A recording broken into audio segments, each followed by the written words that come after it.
Welcome to the special business meeting of the District of Squamish for Tuesday, June 2nd. How did it get to be June? Hat Squalin, Quick Flats, Squamish, Oemayo. We are meeting, as always, on the traditional territory of the Squamish Nation. Council, there's an amended agenda in front of you. We have added item C1, which is under our Restart program, the Sidewalk and Streetscape program that'll be presented by Economic Development. So with that amendment, motion to approve the agenda. Moved by Councillor Herford, seconded by Councillor Pettengill. All those in favor? Opposed? Motion carries. Any notice of motion? Seeing or hearing none, I am going to read out our electronic meeting participation rules.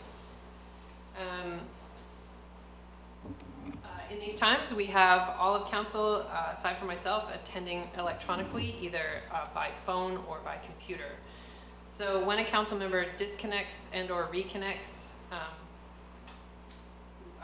our minute taker needs to know so that this can be recorded in the minutes. So just signal to me or alert me on the phone if you're disconnecting by phone.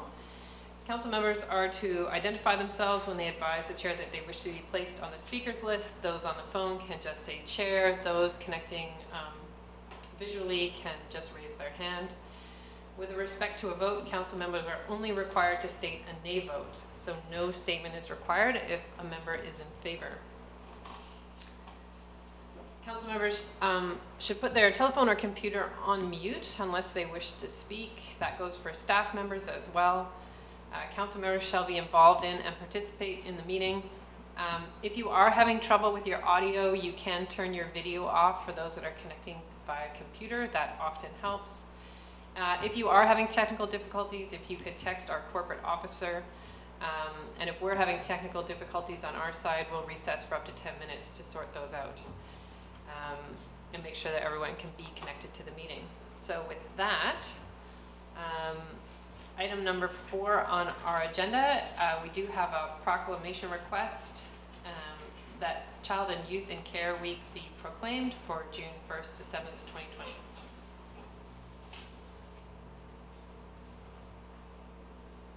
That moved by Councillor Pettengill, seconded by Councillor Herford.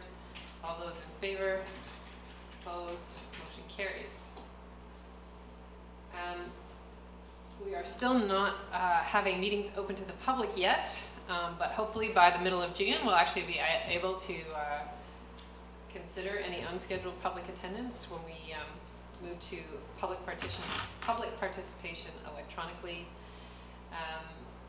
And so we'll move on to item 8A1, cancellation of regular business meetings. So once again, we're going to replace our June meetings with special meetings just to provide a bit more flexibility to council and staff who are connecting virtually to these meetings, so that June 2nd and June 16th regular business meetings be canceled and that special meetings be scheduled as required in June. Is there a councillor that wants to move that? Moved by Councillor Herford, seconded by Councillor Pettengill. All those in favor? Opposed? Motion carries. All right, next up, under 8B1 is Community Planning and Infrastructure. This is our consideration of development permit number 424 and development permit number 552, the Green Technology Center and R&D facility on the oceanfront lands. I'll be turning it over to you, Mr. Valnisius. Is that right? That's correct. Thank you, Chair and Mayor. Welcome, Council. I just want to introduce the child who's actually going to be doing the presentation, who is the planner working on this application. I believe Susan is with us here.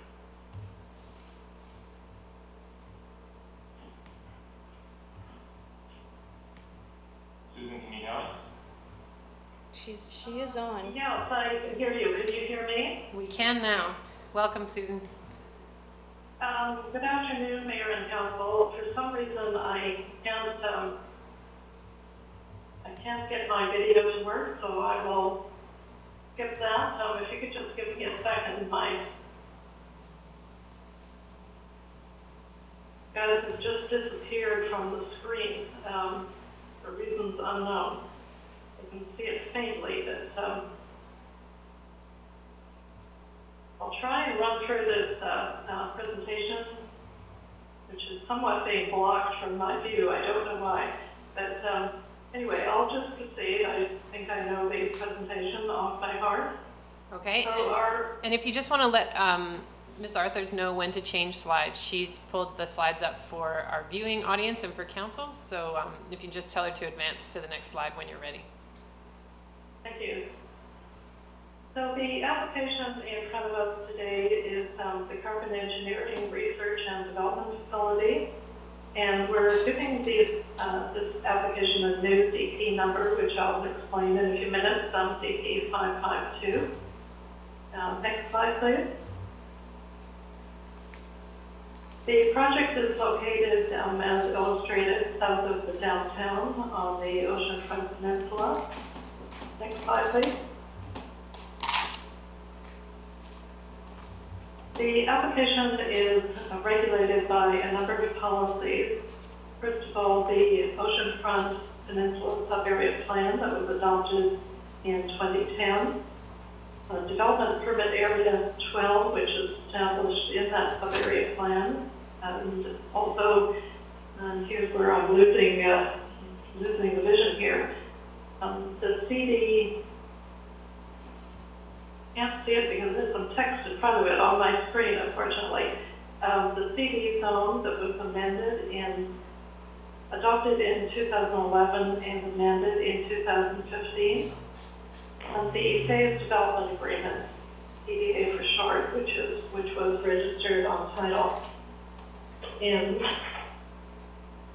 2015. So those are the guiding policies for the land use on the Oceanfront Peninsula. Next slide, please. This slide illustrates the land uses that were approved in the sub-area plan and shows the block that's being considered for this DP. Block C1 is shown as the Research and Development Facility, and Block B is the previously approved Green Tech office building.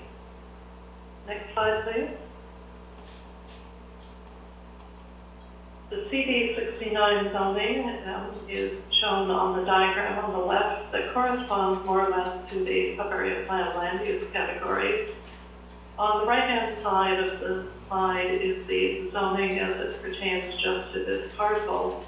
And there's actually 3 zones that apply to this parcel. The purple illustrates the waterfront employment marine flex zone, which is where the building will go. And just up above that in green is the park and public spaces zone. And where it says H1 is the Cattermole Blue Natural Marine Zone. So there are actually 3 zones on this legal parcel. Next slide, please. So the purpose of this development permit application is to reflect new thinking on the part of the property owners and applicants. They completed a comprehensive master plan for the oceanfront site subsequent to the previous DP being approved. And they did some refining of the design principles on the site, looking at multiple modes of transportation, having a high level of pedestrian movement on the site, and establishing a grid pattern and block geometry that's similar to what is found downtown. They also reassessed the space needs for the carbon engineering facility, which resulted in a smaller building footprint moved closer to the street, much larger fenced works yards, and looked at the safety protocols that were required for functioning of this facility. Next slide, please. So DP number 424 was approved on April 4th, 2017, and that DP included 2 aspects. One was the overall, it was considered to be a Green Technology Center. And the Research and Development Hub was shown close to the Cottermall Slough. And the Green Technology Building is shown on the east side, north and south are a bit reversed on the plan. So that was the approval granted in April 2017, and so this is now under reconsideration. Next slide, please. The Green Technology Office Building itself is to remain as approved. There are no changes proposed to this building. The building consists of a fairly modern office building structure, 4 stories over a underground parking structure, providing 141,000 square feet of employment space. And that BP number 424 did include variances to the building height and to the setbacks on one side of the building. So that development permit under the council resolution that I'll reference in a few minutes, those variances would stay in place for this office building. Next slide, please. So the research and development facility is where the changes are proposed. And on the left-hand side of the slide is the previous site plan that consisted of 4 buildings, which were repurposed buildings from the site to be reused, whereas the new site plan on the right-hand side consists of a single building outlined in red, a much smaller building footprint, and the work yard sketched in, I don't know how all the details are showing up for you, but surrounded by the work yard that encompasses most of the site. On the right-hand side of that new site plan, the right-of-way for a future bridge crossing is still retained, and a walkway is shown on the left-hand side of the site, as well as the main oceanfront walkway on the water side at the top of that pond. Next slide, please.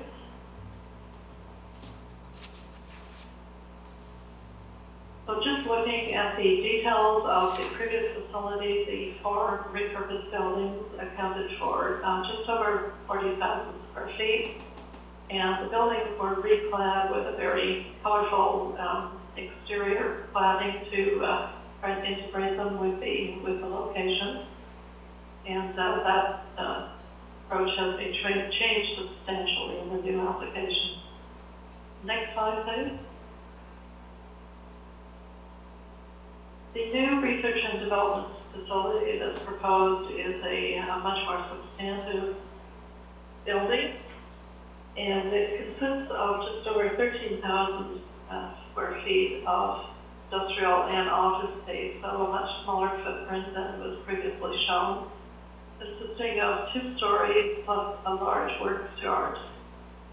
And just looking at the top left illustration, you can see the streetscape that's proposed there, and one of the changes that is taking place as part of the site planning exercise that was undertaken is the roads in front of this building will now be public roads. And through discussions with the district, a streetscape was established that included both a sidewalk and a bike lane in front of this building. So there is a landscape strip in the boulevard, but because of the changes in the streetscape, there's the building is very tight to the property line. The building itself consists of a pre-engineered metal building, and the cladding is an interesting mix of polycarbonate panels that let in light and 2x4 wood vertical what's my train of thought there? Vertical brim that you can see both on the fence and the building itself. Next slide, please. Again, this is another view of the streetscape and the back of the work yard and the side of the building. Again, showing that wood cladding that's quite prominent on the building. Next slide, please. This is an illustration showing the polycarbonate panels that light up the building at night.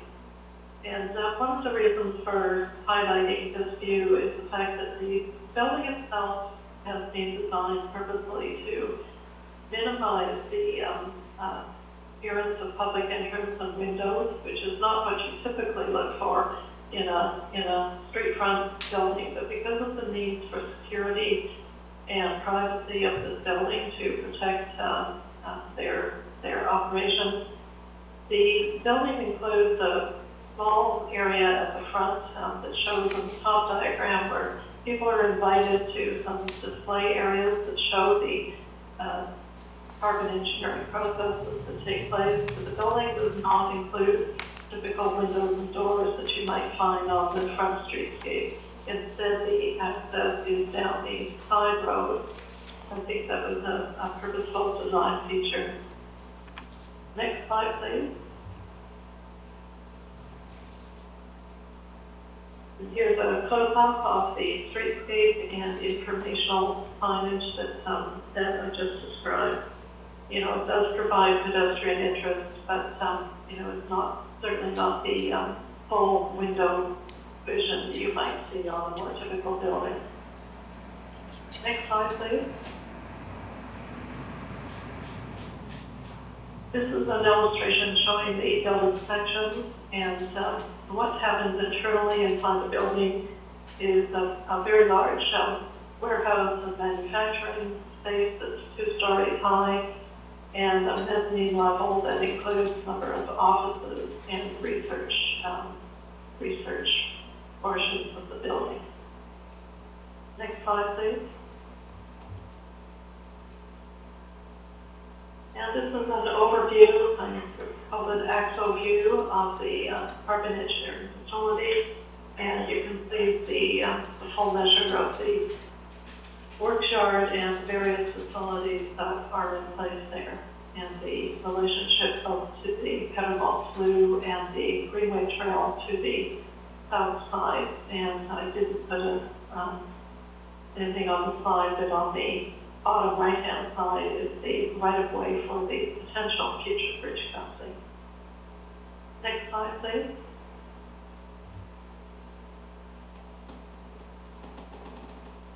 So a number of the site development issues that were visited both in 2017 and again with this revised application. The site, as you most likely are aware, was a previous industrial site with site contamination. Certificate of compliance has been issued from the Ministry of Environment for this site. Flood hazard, as with much of the downtown area, the area is subject to flood. An updated flood hazard assessment was received by the district with this application, and the proposal now meets the required 15-meter setback and will be raised to approximately 5 meters of construction level. The sea defense system that is shown as part of the dike construction and natural shoreline does require final approvals from CFO and Transport Canada regarding the fill.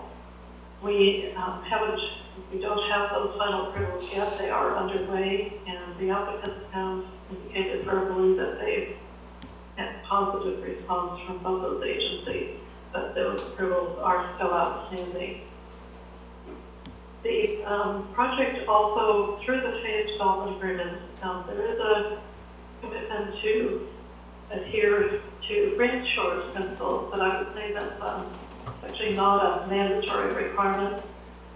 The concept is to incorporate rent shores principles as much as possible. And this is typically the case that there is a bit of a conflict sometimes between needing green shores design principles and also providing flood protection. So the applicants have worked on both those fronts. We did previously in 2017 provide a document describing the green shores approach, which was probably green shores update, and they have provided information from the qualified environmental professional indicating that the project could potentially become Green Shores certified. We haven't brought that information forward yet because we're waiting for those CFO and Transport Canada approvals before we know completely where that stands. The project does provide an increase in upland and intertidal habitat, but does involve loss of the low tide habitat, and that's where habitat compensation will be required. Regarding servicing and subdivision, there's a parallel process going on with a subdivision application to create the new lots and road alignments that I mentioned earlier, and that is currently under review with district staff who are working toward establishing the servicing agreements that will commit the applicants to completing the various streetscapes that are shown. Next slide, please. Just looking in a bit more detail at the foreshore, again, it's designed to meet the district and provincial flood construction requirements. And this was an issue in the 2017 approvals where it didn't fully meet the district requirements to have flood protection to the year 2020, or sorry, 2200. The Green Shores treatment consists of riprap with planted intertidal benches, and shown in the diagram in the hatch is the fill and riprap areas that are required, primarily to meet the raise the site to the flood construction level shown in the cross hatch across that diagram. Next slide, please. This slide shows the proposed subdivision that establishes the parcels and with some minor lot line adjustments compared to the subdivision plan that was included in the phase development agreement. Roads B and C are now to be dedicated as public roads. Those were previously considered to be strata roads, so these will be public roads with a streetscape including bike lanes, street lights, lighting and parking, and as you would have in a typical public road. Next slide, please. So this slide outlines the next steps, and these steps are actually established in the phase development agreement. And in order to allow the applicants to move forward smoothly and quickly to building permits, I've gone through the phase development agreement carefully to make sure that there are no conditions we've missed and to clarify exactly when these positions are required.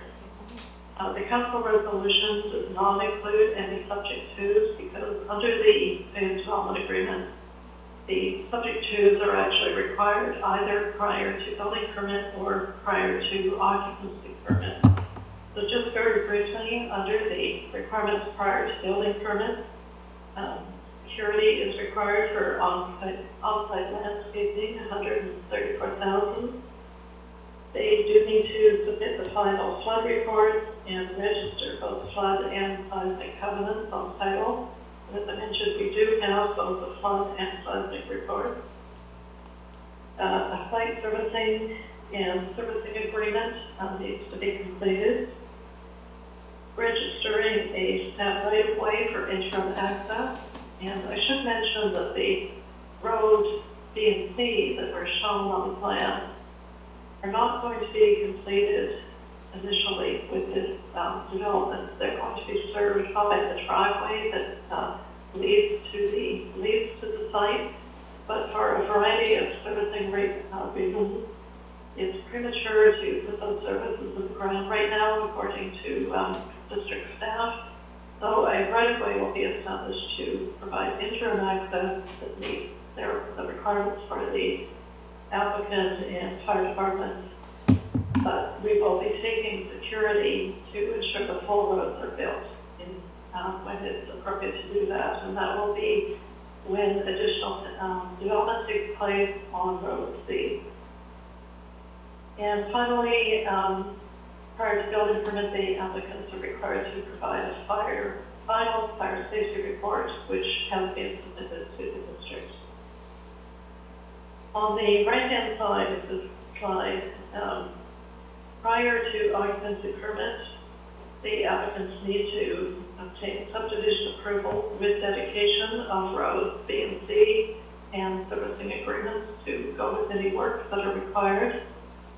They need to provide a right-of-way for public access to the trail, which is the oceanfront trail and the Greenways trail on the south side. They need to provide the final Green Shores assessment and provide federal agency approvals for the shoreline and flood protection work. They need to provide construction of the South Greenway and the portion of the waterfront walkway that is adjacent to their site. Provide a stat right-of-way for the sea defense structure. And there are some amendments to the phase development agreement that are likely needed, one of which is a boulevard to allow for a boulevard maintenance agreement, which was not anticipated in the original EDA. And I believe the new flood report will also need to be attached to the CDA to replace the one that's on there. Next slide, please.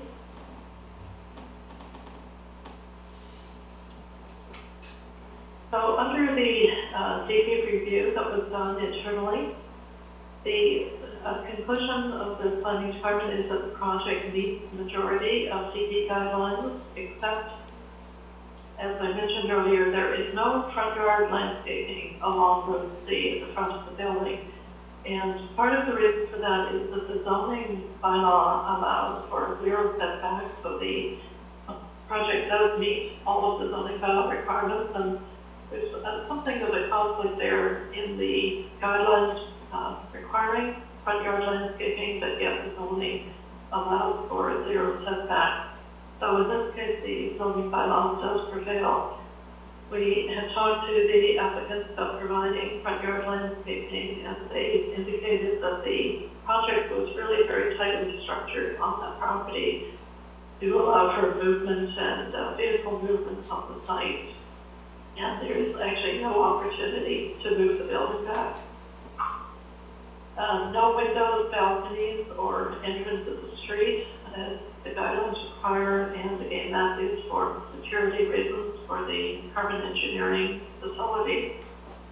Loading is at the side of the building, not the rear, because the rear would be facing Ketterwall Blue. The guidelines call for permeable paving and stormwater detention ponds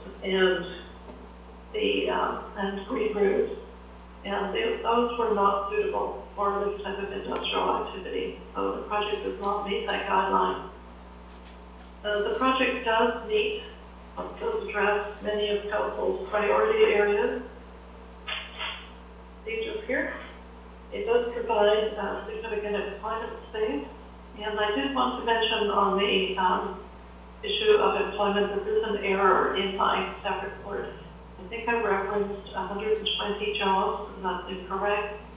The new research and development facility will provide about 40 jobs, and there are 60 jobs roughly existing in the offices in the existing project area. So it's actually 40 new jobs, not 120.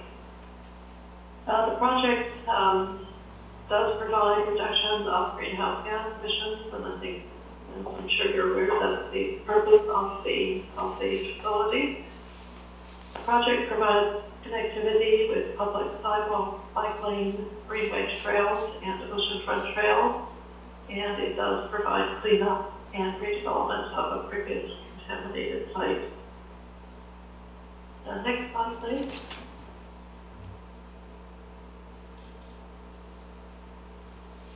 So the recommendations here are a bit unusual. The recommendation, the first one is that the council rescinds the DD 424, the previous authorization, as it applies to the research and development portion of the site. So we would rescind, but leave the office building authorization in place. The second bullet point there is that council authorize development permit number 552, which is the new development permit for the research and development portion of the site. So we're basically replacing the old R&D facility with the new DP for the new facility. And next slide, please. And that's the end of the presentation. But be pleased to take any questions. Thank you. Thank you, Ms. Stratus. Council, any questions? Councillor Anderson, and then Councillor Race, and then Pettingill. I'd like to draw attention to an item in the attachment 1, the development permit area guidelines table, and I'd like to draw attention specifically to some confusing language in our development permit guidelines, and I'll refer to a comment that's made. The item is under 6.7.2.7.3, and it is energy and water conservation features. In our guidelines, there's reference to accommodating linkage to the district energy system, and also that heating and cooling systems compatible with district energy and solar thermal sources is strongly encouraged. Now, the comments made is that this does not meet guidelines at this project, and further that district energy, quote, is not appropriate given the movement towards step code provincially. There's some confusion here that may not apply only to this project, but in future to other projects. Firstly, district energy and the building envelopes energy efficiency focus of the DP energy step code are distinct strategies. They are up to trying to achieve different things. They are both advocated and supported by the province. And in fact, district energy is supported by joint programs with the province and UNSCHEDULED. We have here in Squamish 3 district energy systems, including the school district. The issue here on the oceanfront land is not, it is cost of implementation of district energy, not capital P provincial strategy or policy. So my point here is that we should perhaps give some attention to the language in our EPA guidelines, because district energy and in fact solar panels are not conservation, they're energy systems, they produce energy. So there's some confusion here. It's a minor item for us today, but it is one that we should address because it does lead to some confusing comments and recommendations, if you like. Thank you. Thank you, Councillor Anderson. Councillor Race. Thank you. Ms. Stratus, I was curious about, there was two things. First of all, the servicing for the site and for the area of this proposal, but the site generally, am I to understand that there will be sort of an interim stage where some or all of the servicing will be above ground before it's actually put in the ground? Through the mayor, I'm going to direct this question to David Merrow, who's attending, I believe, and he'll give you a more full explanation of how the interim servicing will work. Go ahead, Mr. Merrow. Good afternoon, Mayor and Council. Through the mayor. So essentially the strategy is we're going to the land surrounding this development site will be approximately 2.5 meters lower than the flood construction level of 5 meters. So as can be seen out in the oceanfront peninsula now, the main road is elevated approximately 2.5 meters, and within that road there are services, water, sewer, stormwater. So the road going from the main road, which is currently Galway, to Carbon Engineering called Road B, it will sort of be the same as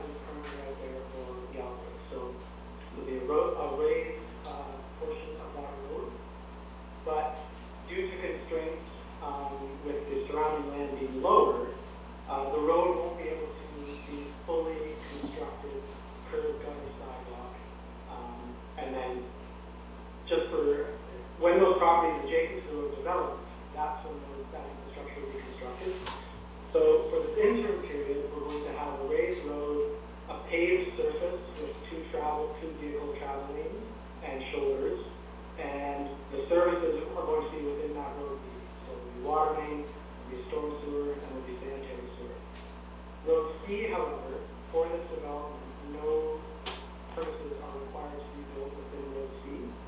So the intent is that Road C won't be paved or won't be finished as Road B would be.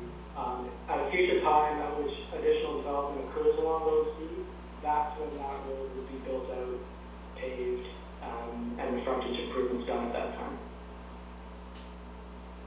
Go ahead, and Councillor Reyes. Thank you. My understanding is that the existing site that they're using on the other part of the peninsula is powered by gas. And I just recall that from previous discussions when that site was first converted over to carbon engineering. So will this new site be serviced by gas right from day one? And is that going to be underground, or is that connecting to something that is already underground? Through the mayor, yes, those, in addition to the utilities I mentioned, there will also be obviously hydro, communications, and gas. So it's a bit of a tricky design exercise. We've been working with the consulting engineer representing the developer to make sure that those utilities for UP Hydro and Telson Shaw have designs that can be implemented within this inter road cross section, as we're calling it. And then when the future curb gutter sidewalk is installed, utilities will be able to remain in their current position. So it's a tricky design situation, but those utilities, as you suggested, will be included. Thank you. I had one other question, Mayor Elliott. Yes, go ahead. In fact, perhaps Ms. Stratas, it was concerning her comment about GHG reductions, and I've never actually seen any kind of statistics for this operation. The report stated that the new operation would have something like 4 times the recapture of the existing one. But given the source of energy and so forth, are we being told then that it's going to actually start reducing GHG emissions right from day one? Will it be net zero, or will it be, are they recapturing all they're producing, in other words? It is a research facility, and you wouldn't necessarily expect that right off the bat. And I'm just curious about that statement.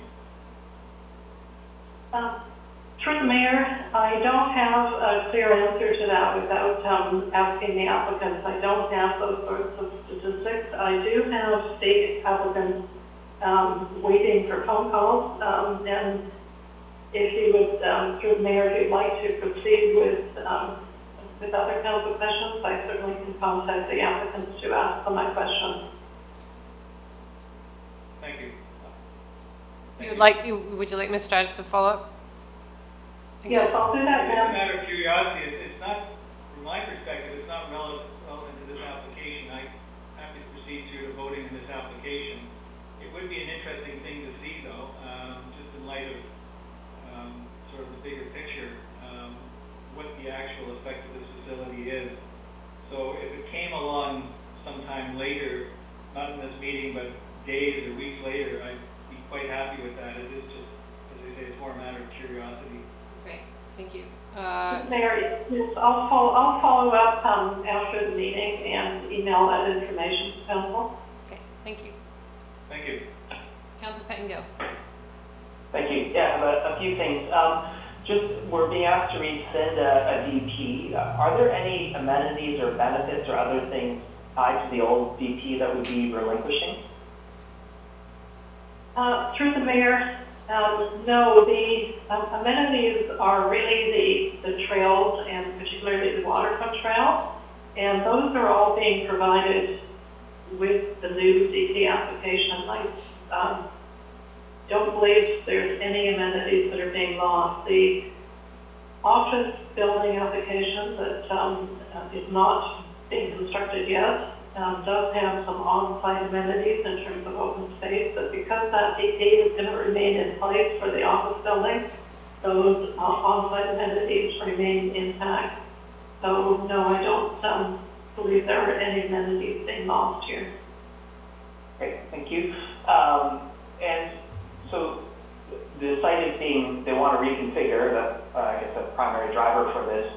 and this is an R&D facility, and some of the components and technology seems like they can be quite large sometimes. So, you know, assuming we approve this and they proceed, what is their capacity to move quickly to reconfigure what's in their works yard if they need a 4-story plant for a little while or some other big piece of equipment, move stuff around on the site?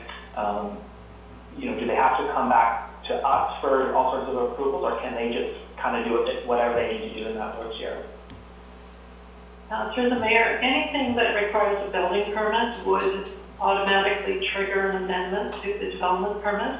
But a number of the, I guess, the machinery and equipment pieces that are on the work chart, those are not considered structures under the building code, so they don't require building permits. There's a certain amount of reconfiguration of that equipment they could do without coming back to DP. But if, for instance, they wanted to build a much larger tent or anything structural, they would have to come back for a DP amendment.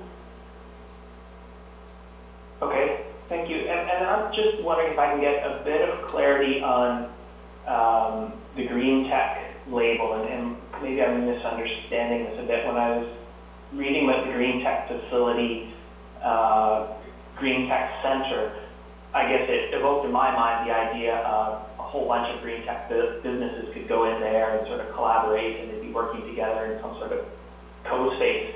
But it sounds like this is actually specific and exclusive to carbon engineering, and their needs isn't in general particularly purpose-built for green energy in general.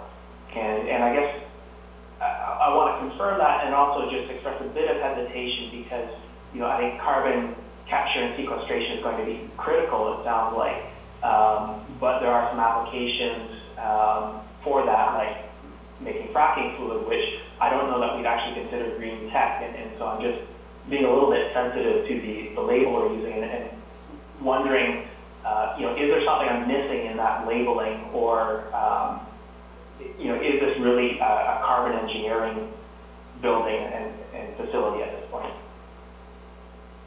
Through the mayor, the green tech label applies to both pieces of the development. One, which is the office structure, which was intended originally to be an educational facility, and that is not proceeding at this time. But the green tech label, I guess, was what the applicant submitted. It's not a name that the district has applied or made up to use for this development. The research and development facility is very specific to carbon engineering. So the green tech label was just simply a title that the applicant submitted with the original application that consisted of both components. Okay, thank you. And does that mean that the other piece, the other building, which we're not talking about, but just out of curiosity, that will have other companies in there, or it is exclusively carbon engineering as well? Through the mayor, no, that building is not related to carbon engineering. Carbon engineering is strictly the research and development facilities that we're looking at today, and the ultimate tenants for that other building have not been determined at this point. Okay, thank you. Councillor Herford. Thank you. I'm curious about the discrepancy between our area guidelines and the zoning bylaw in regards to the zero setback and the landscape requirements. Isn't the area that the guidelines that we're using for this, aren't they specific to the oceanfront? Is that correct? Mr. Mayor, yes, that is correct. They were. Sorry, so then if that's specific to the oceanfront and we're having zero setback allowable lots there, and in this case the zoning bylaw prevails over the area guidelines, are these guidelines as a whole as useful as we'd like them to be? It seems to be a big conflict between the two in this particular case.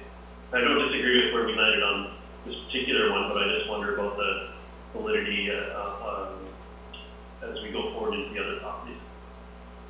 Through the mayor, I've raised this issue with UNSCHEDULED, and it is something to flag, you know, because I think many projects, when they have the opportunity for a zero setback, they will take that. And when you're developing a city streetscape, and I think Cleveland Avenue is a good example, you know, most of the buildings will build to that zero setback. So I think if we're looking at any future amendments, either to the zoning or the suburban plan in this neighborhood, it's something to be revisited. You know, there is that potential conflict between the two that it might be best to fix either the zone, change the zoning or change the DP guideline to reflect that zero setback. Mr. Valeniscus, do you want to expand on that? Yeah, so that's a really good point, and it's not uncommon to have these conflicts. You know, in this case, it's a little harder to change our regulations and bylaws because it's subject to the phase development agreement, so we have to work on every change with the applicant. And we are working with the applicant right now on master planning issues that apply to all of those lands, such as the roads, you know, which ones are going to be public, which ones are going to be private. And through that process, we will be revisiting amendments to the PDA and to the zoning bylaw, and likely the development permitting guidelines. Any follow-up, Councilor Herford? I guess like I'm getting sort of on topic, maybe not this specific, but we're here talking about it. So with the phase development agreement and all those moving pieces that were just mentioned, is this area generally excluded for a zoning bylaw update, given those constraints? For you there, yes, it is, because the zoning bylaw is locked in essentially for the time being to the zoning bylaw that was in place when we entered into the phase development agreement. So as we do these amendments specific to the oceanfront land, we always raise the issue of including some of the other changes that have happened, you know, in the meantime. And in some cases, the applicants have been very responsive in taking those up. So we'll see what happens the next time we do an update. Okay, thank you. Councilor Stoner, I see you popped up. Did you have a question? I did, thank you. I want to pick up on Councillor Anderson's point around the DP area guidelines, energy and water conservation features, and the proposed or presumed conflict between district energy and not being appropriate given moved towards the step code. I'm just wondering if staff can speak to that a little bit further as to what that conflict is and how we address it going forward.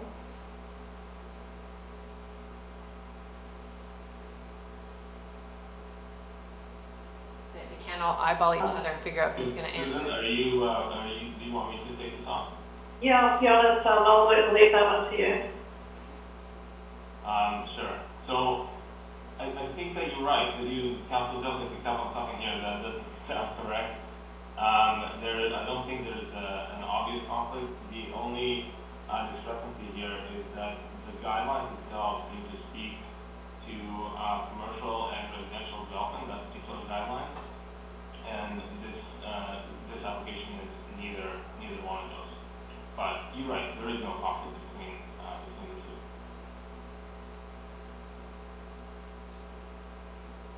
That clarifies. Okay. That's all right, thank you. Any other questions, Council? I don't see any. Ms. Arthurs, do we have to move them separately because they're two different DPs? You can do the rescind one first and then do the second. Okay. Council, we need to rescind DP number 424 as one motion and then move forward to permit number 552 if that's Council's pleasure.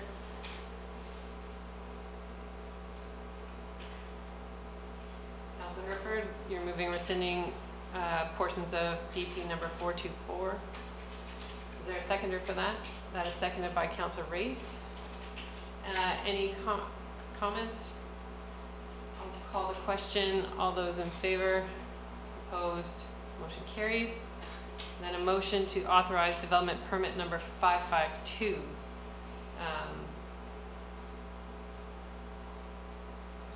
Moved by Councillor French, seconded by Councillor Pettengill. Anyone who wishes to speak to this? Councillor Pettengill. Thank you. I will be supporting this, and I do very much support what carbon engineering is doing. I think it is absolutely critical from everything I've been reading in terms of sequestration and basically getting us through the climate crisis. But I do, just today I saw an article about an Alberta company that's doing something similar and is being hailed as something that was going to revitalize the fossil industry, because they'd be able to sort of use it to knock down their emissions and say fossil industry is fine. And so, I think we do have to be mindful about how we're applying these things, but I think nonetheless it's absolutely critical that we develop some of these technologies. I wanted to pick up also on Councillor Anderson's point about the district energy, and that we're really careful about, we often seem to assume it's exchange of hot water, and I think we need to include it. It might be electricity, and I think it's maybe a separate discussion, but I do think this still deserves a follow-up at some point. And with the Buckley Housing Project, one of the things we talked about is thinking in terms of an energy system and net zero as a system, but we don't seem to be putting the pieces in place. So if one building is making more energy through solar or whatever on site than they can use, what's their mechanism to share that with other buildings? And I don't know that we want to necessarily rely on BC Hydro's infrastructure for that. And so I think that's a bigger and separate discussion, but I wanted to flag that. The final thing, and just to note, when I was trying to read through this report, I did, and the follow-up slides helped a fair bit, but I had trouble understanding the scope and size of the building. And when we're thinking about walkability and a site, I understand the need for security, but when you have large opaque walls and fences, I think there may need to be more parklets or trees or something so that the pedestrian, I'm just not sure our guidelines are there yet. I think the building seems like it's compliant with what our guidelines say at this point, but in terms of walkable spaces, I'm not quite sure we're there yet, so I just wanted to flag that, but overall I'm happy to support this. Thank you. Councillor French. Thank you, Mayor Elliott. This is exciting. This project is a marathon. It's certainly not a sprint. We have to go all the way back to Mayor Ian Sutherland when this vision was first created. I'm supporting this because of the fact that we're way behind schedule on this big picture project. So it's an exciting step forward. Thank you. Councillor Race. Thank you, and I'll be supporting this. I'm like other councillors, I'm anxious to see this get going. But I think, looking at this particular application, for me, this is an attractive solution to an industrial function, which sometimes you don't always see. And so I think, from a form and character perspective on that particular site, I think it will be a welcome addition. And I'm also happy with the seashore treatment. We've had discussions around that in the past, and that side of the peninsula is, I think, largely but not entirely intended to be something like green shores. And I don't know that we were very specific in earlier days about exactly what that meant, but it was generally speaking in more of a natural state from my perspective. And so I think this amply complies with that. I'm sure there are some possible technical deficiencies to the actual certification of that. I'm not sure that we were ever that specific about it. But what we did want was a natural shore versus what will be on the other side of the peninsula or even at the south end with the park armory. So I'm happy to support this application. Thank you. Any other comments, Council? I'll be supporting the DP. I actually think the works yard layout now works better for the waterside trail. There used to be a building that was going to line that right away along the Catamount Slough, so I think it actually opens the space up a little bit more. I did forget to ask my question about how late the building glows into the night for. I think we're supposed to have dark sky lighting, so I'm not sure a building needs to be glowing through the night, but I do like the idea of it to activate the streetscape and make it look a little less industrial. But overall, I think staff have been creative to figure out how we can get services to the site without having everything perfect until more comes along. I do agree with my fellow councillors that we need to address the disconnect between the zoning and the DP area guidelines around the zero setbacks. I think it sets a precedent, and it'll be difficult to achieve the landscaping when people say, well, they're right up to the lot line, and it'll make the streetscape look better if we're all right up to the lot line. So I think we just have to be careful. If there's a way to change that, we probably should. But I look forward to this proceeding. I'll call the question. All those in favor? Any opposed? Motion carries. Okay. Thank you, staff. Thank you, Ms. Stratus. Thank you. Next up is the Thunderbird Water Main Upgrade RFQ Award. Mr. Morwood, welcome. Thank you. Good afternoon. My name is Jesse Morwood. I'm the Capital Project Manager for the Squamish. Today I'm presenting on the Thunderbird Water Main Upgrade RFQ Award. The objective of this report is to seek Council's authorization to award the RFQ to requi construction for the Thunderbird Water Main Upgrade for the amount of $289,326 plus a 15% contingency. This project is effectively replacing 257 meters of old water pipe with new PVC pipe. We received a number of bidders, 7 in fact, obviously with River being the lowest. This was a really competitive bid, excuse me.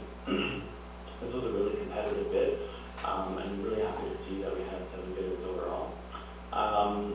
This is a unit price contract, so the final price may vary somewhat. I would like to say that this is the second water main contract that we tendered. The first one was the government water main. That project came in under our estimate, so we were able to tender this as a second tender and a second project. Effectively the district's getting more projects done for the same budget, which is really a boon for the water project and the district in general. With the successful passing of this project, we will talk to the contractor about implementation, but I expect at this point that it would be some point in the summer. This brings me to the resolution that the District of Squamish award the RFQ to the local construction and that the mayor and corporate officer be authorized to execute this agreement. Thank you. Thank you, Mr. Morwood. Are there any questions on this one, Council? Councilor Pangill. Thank you. Just on estimates in general for these sorts of things, do we now, or with our new financial systems, be able to sort of look back and see how far off actual costs come in relation to our estimates and how we're doing over time? Yeah, through the Mayor, I don't think that's necessarily a function of the new system. It's my understanding it's not really an estimated system, but it's just a general tracking system. We do it, roughly we do it, but having a kind of centralized database would be useful. What the estimations that we've been using is generally through our consultants do detailed estimates, and they've been using kind of previous year's estimates when it's been a really busy and hectic construction kind of out there in general, and generally we've been receiving high prices. So this year we've been estimating on the last few years' prices, and the market's changed. So now we're getting lower prices. I think going forward, we'll probably be a little bit more liberal in how we estimate, but again, it's a changing marketplace, and that's what makes it difficult to estimate. Thank you. Any other questions?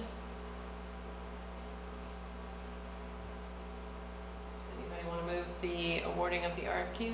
Moved by Councillor Herford, seconded by me. Wow, people are slow on the hands today. I'll second that. And that the mayor and corporate officer be authorized to execute the agreement. All those in favor? Any opposed? Motion carries. Thank you. Okay. Next up is our discussion on free summer weekend transit service for 2020. Ms. Gunn is on the line with us. I think, yes, there you are. Hello. Hello, I'm Dora Gunn, a sustainability coordinator with the District of Squamish. Today I have a short presentation about free summer weekend transit for 2020. Next slide, please. Oh, once we get the slides going. They're coming. So yeah, perfect, thank you. Back in 2018, the district introduced the Route 5, the South Parks route. It provides service between downtown and the South Squamish Parks area, and it was partially funded by the CSAG gondola. In 2019, the district developed a transit partnership agreement with the CSAG gondola just for the 2019 season. There were several parts of the agreement. The gondola purchased transit passes for employees in order to provide financial support for the route. They provided free travel on the Route 5 for gondola pass holders. They supported Thursday evening service on the Route 5, and new for the 2019 year, they supported free summer weekend transit service system-wide, so not just for Route 5, for 2019 by covering the cost of the lost revenue. And the goal of those free weekends was to encourage the use of transit to access recreational areas. Council supported the free summer weekend service for the 2019 year on May 7th, 2019. Next slide, please. So in the fall of 2019, we went back and looked at the ridership during the free summer weekends. So we compared ridership on the weekends before the summer free weekends were introduced during when it was free, and we found about a 19% increase in ridership. Next slide, please. So this year, COVID-19 initially led to uncertainty about whether or not the CSAG gondola was open. The Route 5 was delayed as it didn't provide service for essential workers. And we didn't develop a transit partnership agreement with the gondola for this year. We are planning to revisit that for next year. However, we haven't yet specifically addressed whether or not it makes sense for the district to offer free summer weekend service on our own. Next slide, please. So the current situation is province of BC has announced their restart plan, and we're currently in phase 2, which began May 19th. The timing of phase 3 is uncertain at this point, and it will be based on how successful phase 2 is. BC Transit also has developed a recovery plan, which is aligned with the province. During this province's phase 2, BC Transit is continuing capacity management, so that's a lowered capacity on the buses. That's to enable physical distancing. They're also encouraging the use of face coverings, as well as other measures like ongoing enhanced cleaning, protection for their drivers, and additional communications with riders. So while there is reopening, it's still cautious at this time. BC Transit does eventually envision trying to rebuild ridership, but not yet. Next slide, please. So looking at capacity, in May 2020, so last month, we found that the maximum loads on the weekends were up to about 33% of the seated capacity of the buses. The current capacity restrictions are set at 40% of seated capacity, so the driver wouldn't allow more than 40% seated capacity on the bus.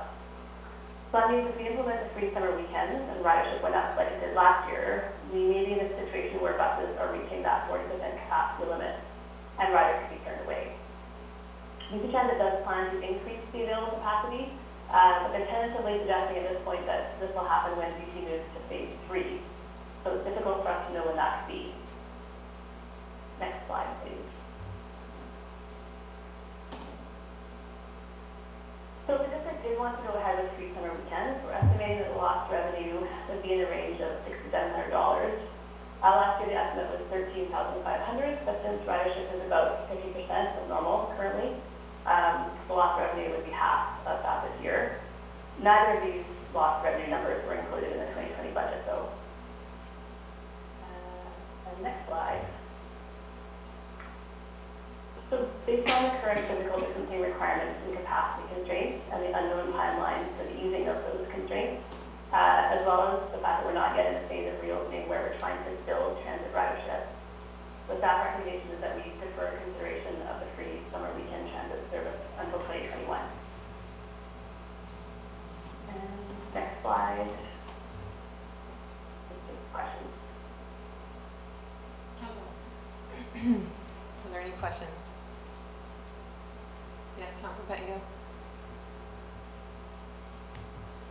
Thank you. So just to clarify, that $6,700 that's assuming just the core network essentially, so not the gondola, and is that correct?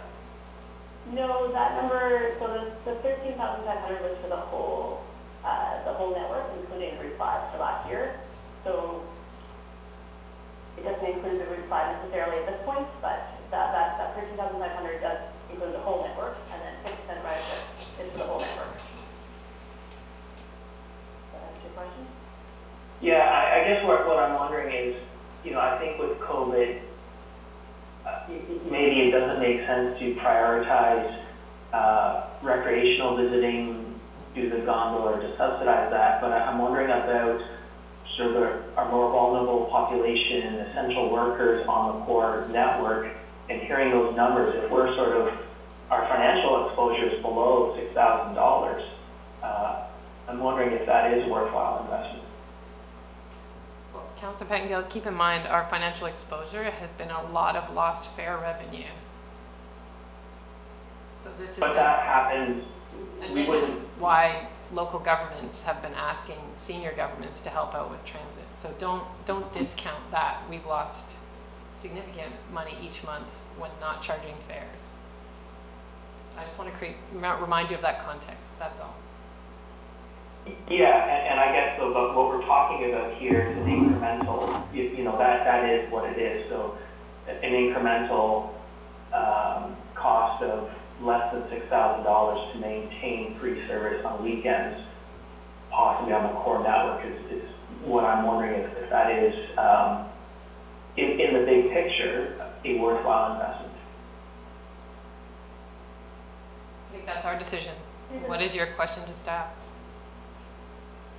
I just wanted to understand again what exactly that 6,000 number, if that was the whole network, including the Route 5, and just making sure I understood what sort of, if we did go down this road, what is the magnitude of financial risk we'd be looking at? Through the Mayor, that is our best guess at this point. It does include the whole network. But not Route 5. Including Route 5. The estimate, I didn't get a new estimate for Beach Transit for this year. The numbers are based off of the estimate they provided last year, which was for the whole network.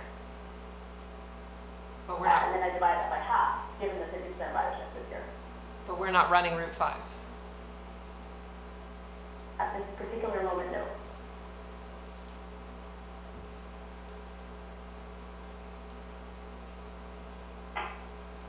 Go ahead, Councillor Pettingill. Do we have a rough sense of Route 5 was 40% of last year's ridership for the summer, or? There, I don't have an exact number, but Route 5 is relatively small percentage, so it's not going to have a huge impact on that number. Other questions?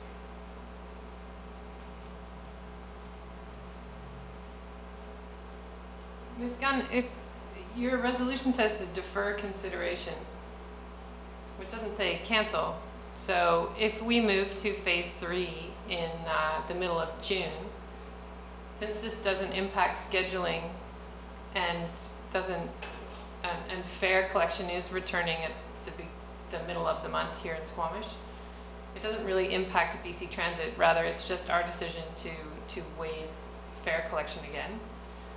Is this something that we could look at for July and August? Or if we didn't want to do like both months, can we look at it for specific weekends where there are events going on? So we absolutely could revisit it. My thought, there is communications required to implement it. My thought was that it might be better just to wait until next year and do it all then, but it would be possible to do it later this summer.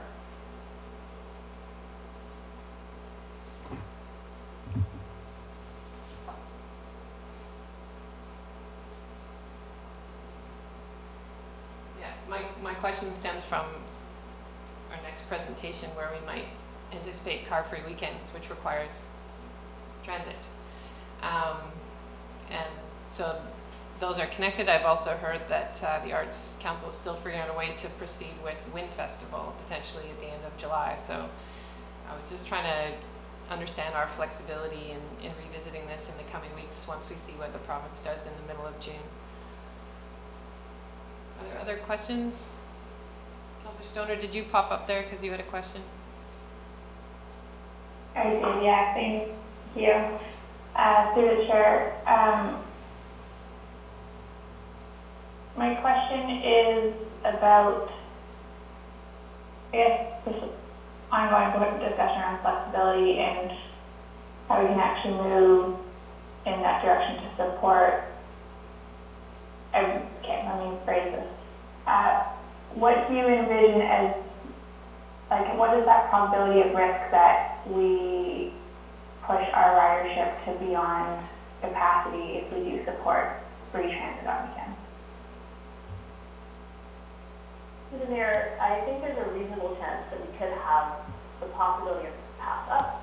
Probably not very many each day, though. It'll just be one or two trips that are over capacity, likely. I can't say that for sure, though. I do think there's a reasonable chance that we could end up with a few pass-ups.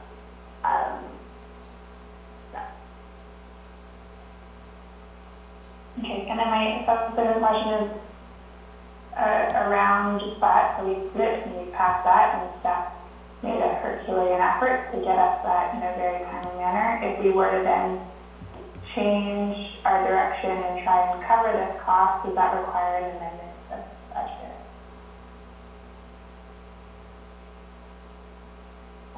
Mr. Mayor, I actually don't know the answer to that question. I'm not sure if somebody else on the call does. Mr. Wickham? Thank you, Mayor Elliott. The transit fares are an estimate in the financial plan based on prior years. Unless I have a more senior staff member jump up and tell me I'm wrong, I'm fairly confident that we can make the changes to collecting fares based just on a council motion, and we wouldn't need to amend the financial plan. I think it's an excellent point that we're really working in a bit of an information vacuum as far as when the province will go to phase 3. And so we may just need to be nimble on this one.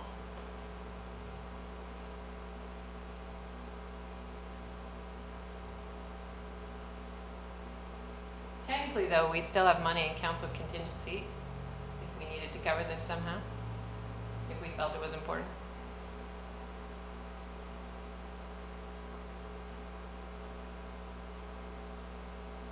Yes. I think at the end of the day, we have less revenue on this line item. This line item is always an estimate, though, and so some years we have a bit more, and some years we have a little bit less, depending on what the ridership is and how successful we are in our efforts. Ms. Glenday. Thank you, Mayor Elliott. I would just like to add as well, in terms of our budget this year with COVID, we're alive to the fact that revenue may continue to be impacted more or less than what we estimated for our amendment to the 2022 financial plan that Council has passed. So with the CFO, we will be keeping our eye on bringing forward to Council any amendments required. Every amount of money counts, notwithstanding this is relatively small to the other revenue we're looking at. So at this point, we would need an amendment for the short answer, and the longer answer is that we would continue to keep our eye on the budget, and if there's loss of revenue or any of the revenue that may or may not happen, will definitely be an expensive coming back to council.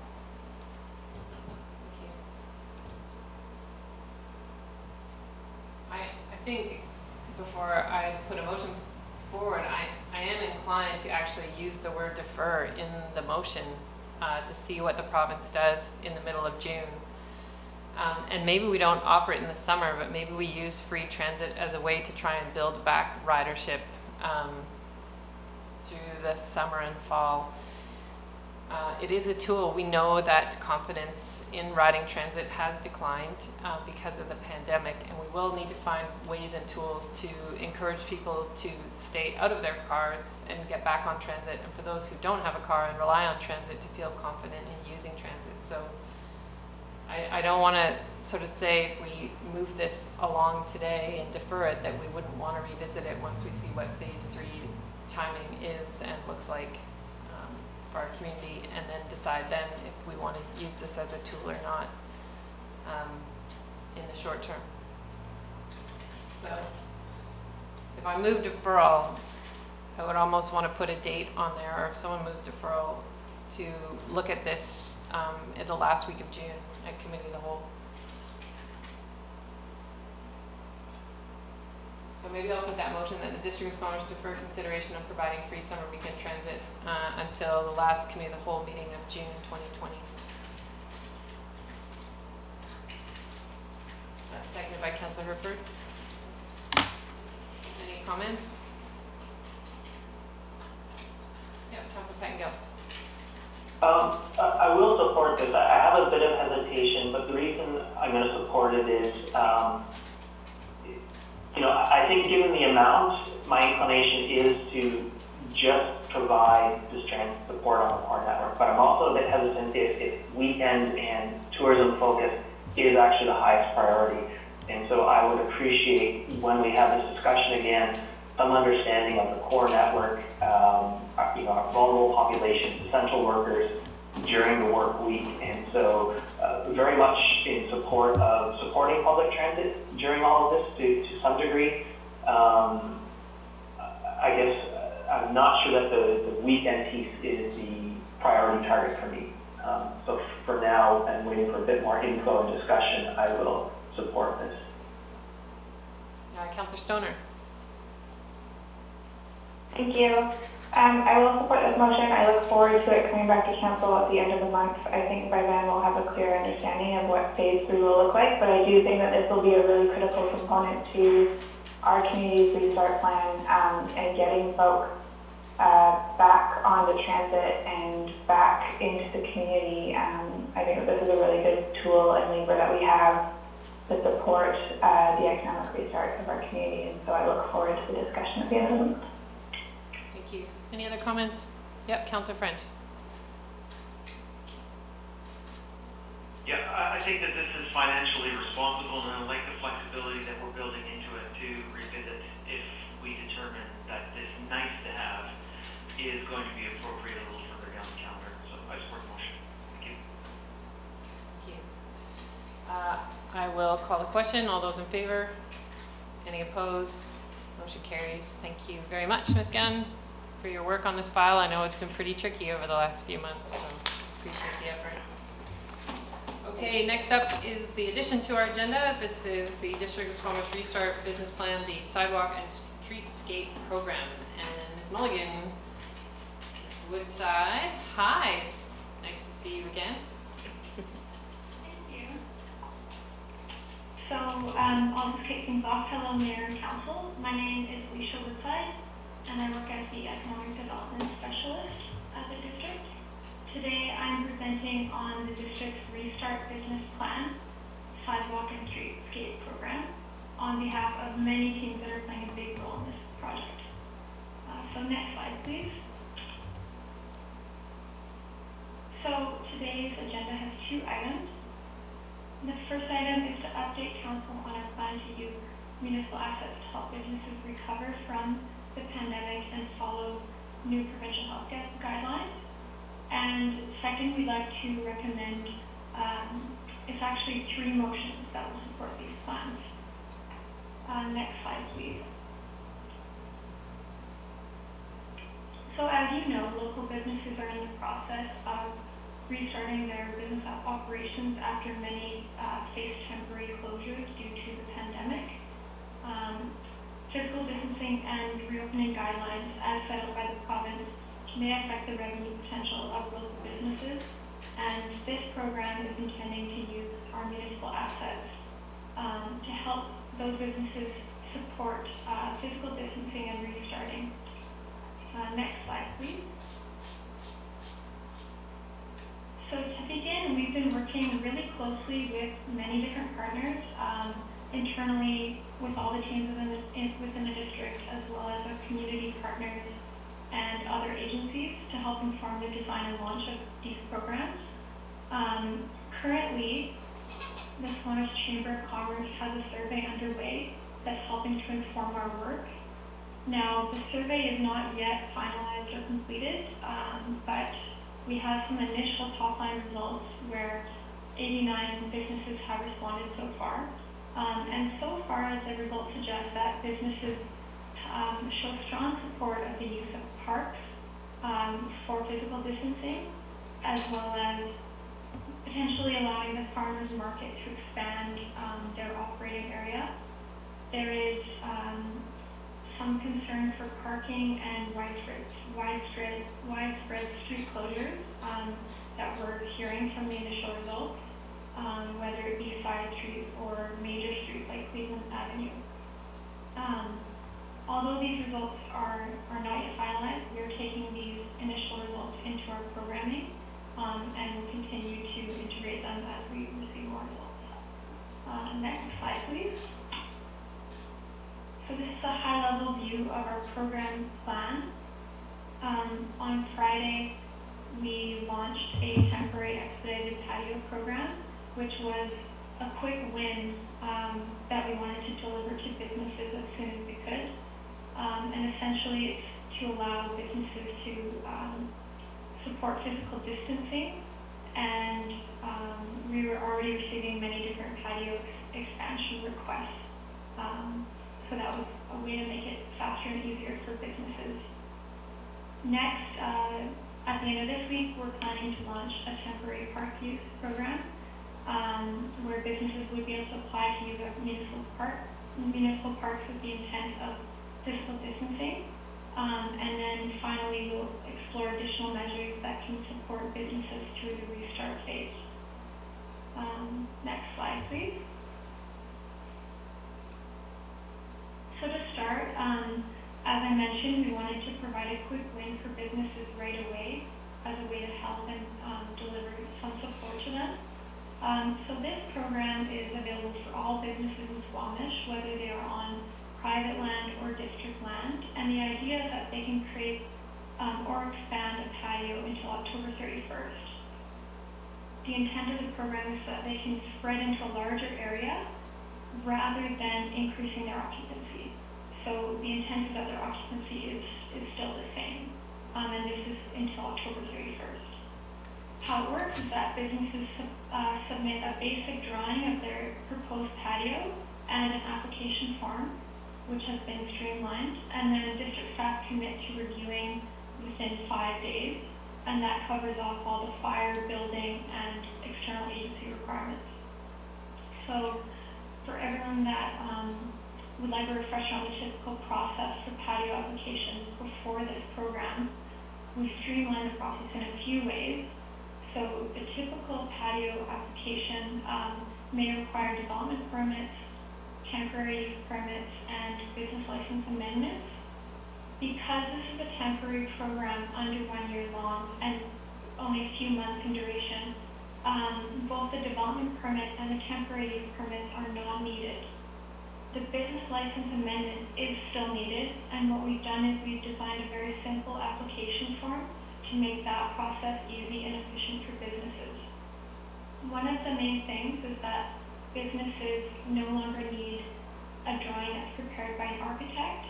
It can now be prepared internally by their team. It just has to be dimensioned. and zoning bylaws will be enforced to support this program in the summer. Next slide, please. So this is a closer look at the new streamlined website form and landing page and application form. And so far we have 2 applications in that came on Monday. There may have been more today. And we're continuing to iterate on this program as we get feedback from local businesses. We know we're on the right track because the City of Vancouver launched a very similar program 3 days after us. And it's been really a true organization-wide effort to get this out. So, next slide, please. So now I'll quickly delve into the temporary park use program. So with this program, businesses would be able to use our municipal parks with the intent of supporting physical distancing. So they may want to use park space to expand their operations, like for example, maybe hosting a workout class outside, or potentially offering a dining experience outside, and so on. Businesses, of course, will need to follow a set of requirements. They'll need to obtain all the necessary permits, as they would for a typical, their typical business ventures, and they would need a district business license. And they will need to meet the evolving provincial health directives as well. So for example, we don't want this use to be considered an event use. It'll still be very much to support physical distancing. And the plan for this is to learn from our process from the initial program that we launched for patios. And so we'll be providing a streamlined website with an application form. District staff will review the application and have a very short phone call meeting with the applicant. And then we will issue a license as well as requirements and guidelines for businesses to use the space. From there, to prevent any conflict, district staff will also book the space similar to how room bookings occur today for municipal space. We're also preparing some guidelines. For example, we're going to encourage the use of parks with amenities like washrooms, pavilions, and we're going to discourage the use of neighborhood parks as part of this program.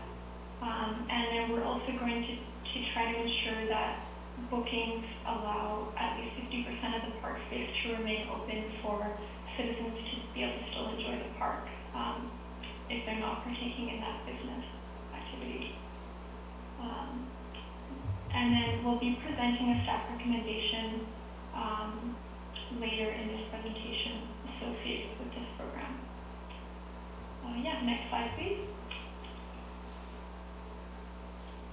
So as I mentioned, we currently have a survey underway through the Squamish Chamber of Commerce. And this is exploring additional measures that could be put into place, for example, using district roadways to support businesses and physical distancing.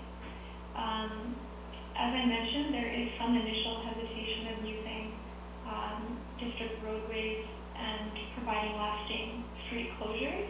And so we decided to decouple these measures so that we can allow for more consultation for this measure before launching a program in this space. We're planning to review, in addition to that survey, how our 2 earlier programs go and iterate and address any gaps from those programs as part of this. And we're looking to partner with local organizations as much as possible. So for example, we're seeing that businesses are showing initial support of potentially expanding the farmers market. That's one great example of how we could potentially support businesses and through this program. And we're also working closely with all of our existing local partners, such as the Chamber of Commerce, the Downtown Business Improvement Association, and Tourism Squamish, among others. Next slide, please. And although these temporary programs are all planned to begin as soon as possible, and on October 31st, we'll be doing a review of the programs throughout their lifespan and also at the end. And we'll be looking to see if we can implement any learnings and improvements for long-term programming based on these temporary programs. So for the next slide, if Nav's on the call, she's going to present. Perfect. Thanks, Alicia. Good afternoon, Mayor and Council. So in order to support this project, we've come up with some resolutions, and one of them involves amending the fees and charges bylaw, and there is some fees with Ocean Park, or sorry, Ocean Pavilion and the Junction Park. And if we are to avoid, or sorry, suspend charging fees for other municipal parks, we will need council endorsement on that. And so that amendment bylaw requires first reading and adoption today. And then the third motion is that economic development or the team will bring back some further recommendations for council to consider about other ways to support local business. We'll turn it over to Mayor and Council now for any questions and discussion. Thank you, Ms. Gill. Council Race had his hand up. Thank you. I just had a couple of questions about this because, I mean, I have to say I'm generally supportive of this, but a couple of things concern me, and one is what type of approach tests would we use to select business? For example, there's a limit to how many businesses might be able to use one of our parks at the same time, and do we have some way of selecting one over the other? And the second question is, you know, we do it for free, which sounds good in these circumstances, but then I start to wonder whether that runs afoul of the restriction on giving support to a business, because, you know, even on Cleveland Avenue, if we're allowing a business to use a sidewalk or a roadway for free, is that, as opposed to theoretical market value, is that an advantage that business has over a business in some other place where there might not be that opportunity? You know, if a business was in one of the malls, for example, and the landlord said, yeah, you have to pay if you want to use a couple of extra parking spots. So I was just curious about how we dealt with that particular issue as well. So through the Mayor, I can speak to that. So we're thinking for parks, it would be sort of a first come, first served basis whenever we receive the application. So we'll kind of figure out how demand is and we'll work through that process. Secondly, for assistance to business, we have done this through the sidewalk patio process bylaw, where we were allowed to waive fees, because we've talked to our legal counsel, and you know, if you have other objectives, council wants to endorse no fees for businesses, they can do that in order to kind of activate the downtown and whatnot. And when we checked with the lawyer, this is kind of seen as an extension of that program in terms of using parks to help businesses out with that. And it's available to all businesses, not just ones that are downtown. So hopefully that answers that question. Thank you. Thank you. Other questions, Council? Councilor Fangio? Yeah, thank you. So a couple things. Do we have any targets for how many businesses will use our parks and what the uptake is on this?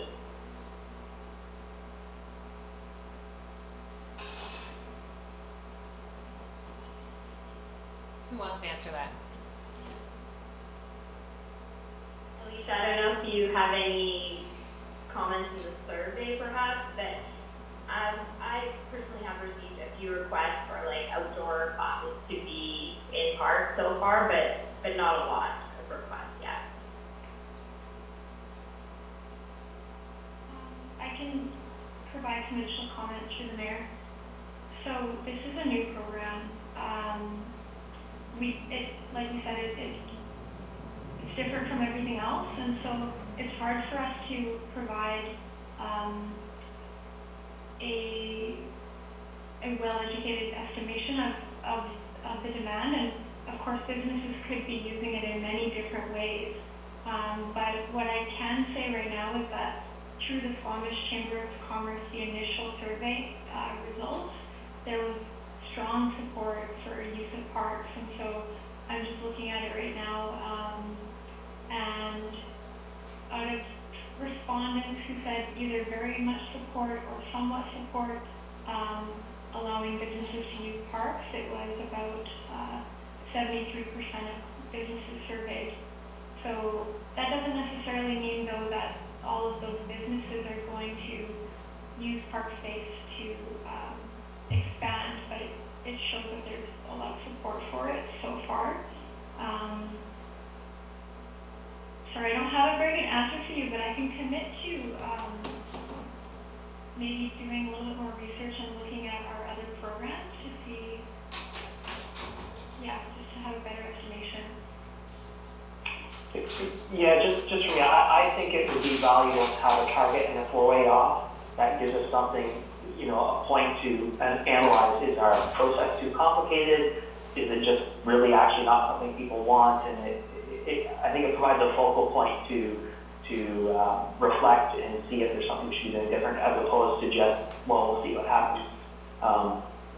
The other piece, we are offering up public space for the benefit of private businesses, and you did mention about limiting park use to 50% and so on, but I'm wondering if we can or should have some sort of expectation that business provide some kind of access or benefit to people in Squamish. A lot of people, some have been vulnerable for a long time, and sometimes have found themselves recently in a tough situation because of what's going on. And so as we're dedicating pieces of public space, is there something we can be doing there? And maybe it's as simple as in the application form, how are you planning to help those people who are struggling and can't afford the service that you're doing in the public park, or at least a question, or has there been any thought to that kind of thing? I can answer that. So I think it's a really great idea, and it's something that we hadn't embarked on yet, but I think we can definitely consider that as part of our program. At this stage, we're finalizing what the guidelines would look like that we communicate through our website, and I think including an aspect of accessibility would be a really important one. Ms. Lunde?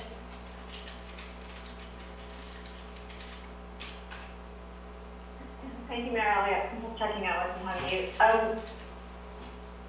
I just wanted to clarify more about the target question asked by Councillor Pettingill.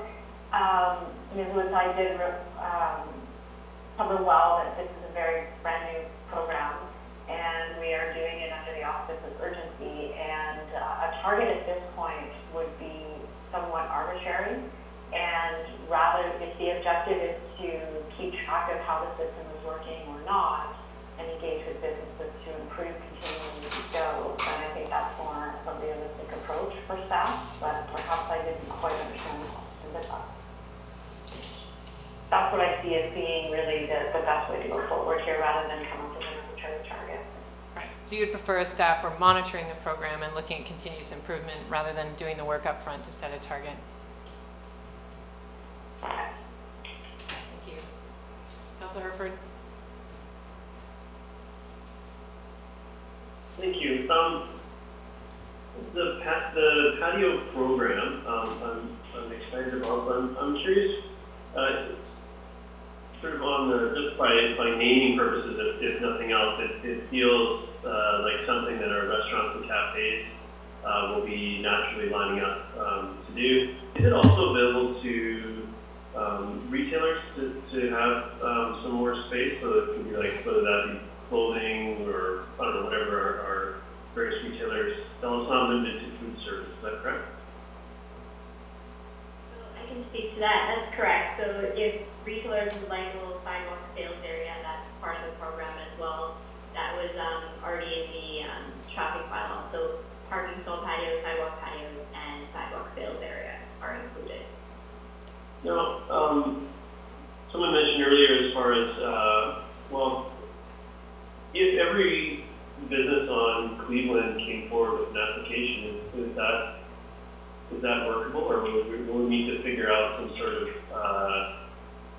what happens there? Will we still have room to to move, but we have to be more selective. I understand keeping the application process sort of open and streamlined and quick, because we'd like to have action, but I want to avoid any unforeseen sort of negative effects on our businesses, particularly in downtown.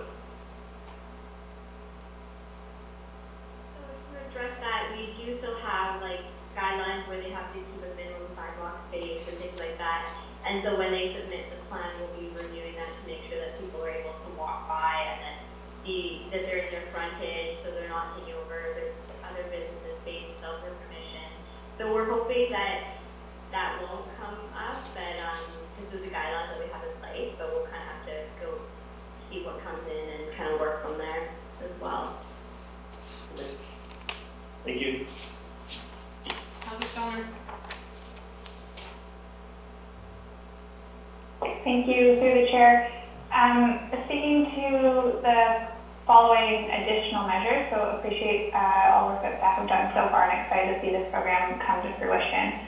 I think tying in a little bit to Councillor Pettendale's second point around also looking at our public spaces and making them more accessible to the general public as well as businesses. We're seeing other municipalities move towards enabling liquor consumption in parks. And I would like to see in kind of those next steps, staff come back with options that would facilitate park use more broadly from the public as well. So for folks who perhaps live in a smaller space and they want to use public parks for picnic with their neighbors, but they don't have a backyard to do that in. I'm curious about being able to support public use of spaces in different ways, and if council is supportive of that sort of direction for one of the next areas of work that we could look into in this program. Thank you, Councillor Stoner. Any response, Steph?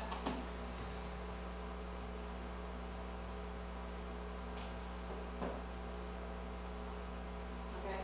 I'll go back to Councillor Pettendale. You had your hand up. Yeah, I just wanted to address the target, and in my mind, an initial target might be based primarily around the idea that staff has put and continues to put a fair bit of effort into this, and so given that effort, we might expect at least or hope for at least 15 businesses to take advantage of that. So that might be our starting point, and we may adjust this target as well. But it's just something to kind of understand, what the bare minimum. Metric of success, and then as we learn more and can adjust more, that's fine. And it's I just see, I guess I'm concerned that right now, if it would be helpful to know that for this effort, as a starting point, we expect at least 15 businesses to take advantage of this, and we're good with that, and we'll work to do even more if we can. But some sort of understanding of what we're talking about here. Okay. I've got a couple of questions. I think I'd like to know a bit about how often and what sort of statistics you'll be keeping with businesses who are using our park space. So how many people are participating, that sort of thing, and how will you check in with them about how it's working, and how will we check in with the community on how it's working? So like, are there some touch points between now and October where you see an opportunity just to evaluate where we're at?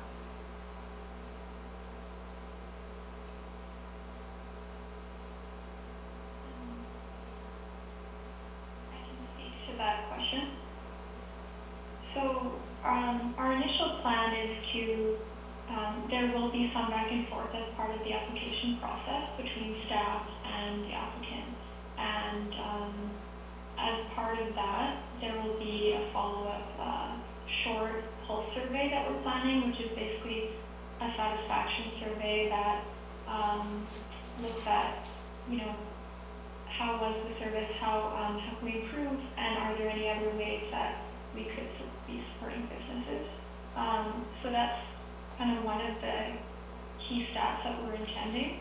And then I think you have a great question about how will we check in with the larger community during this program, and I think that's something that I'd like to take back to communications to get their expertise, because I do think it's a really good idea to, if we're going to be using public resources, that it's something that everyone can benefit from. That'd be great, thank you. I'm not really supportive of setting a target, as my colleague said. I mean, I was reading a report this morning that a quarter of small to medium-sized businesses are not very confident they're going to make it through the pandemic. And so what's a good target in that climate? I don't know. I think how many of our small businesses survive at the end of this pandemic is probably an indicator of how well we've done to adjust our practices to help them. So, so I don't think we should set a target. I think we should be monitoring this program carefully to see where we can adjust or expand, because it has the potential to transform, for the long run, how we use our public realm in a much more inclusive and positive way. So I think for me that's the overarching goal.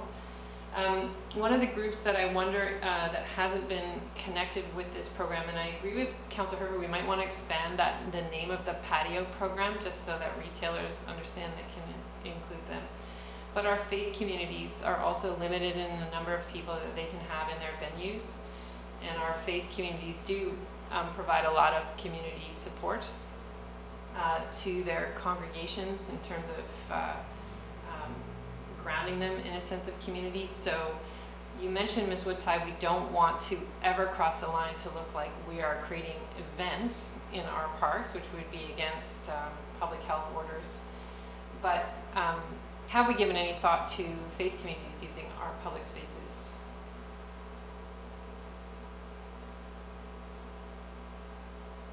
I can speak to that one as well.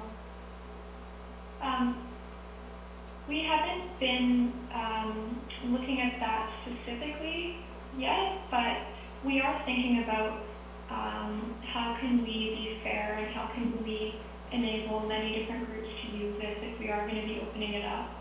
So for example, if a business wants to host a workout class, what about a group that wants to do a community-based, say, dance class, and just making sure that it's fair and that basically all groups can access.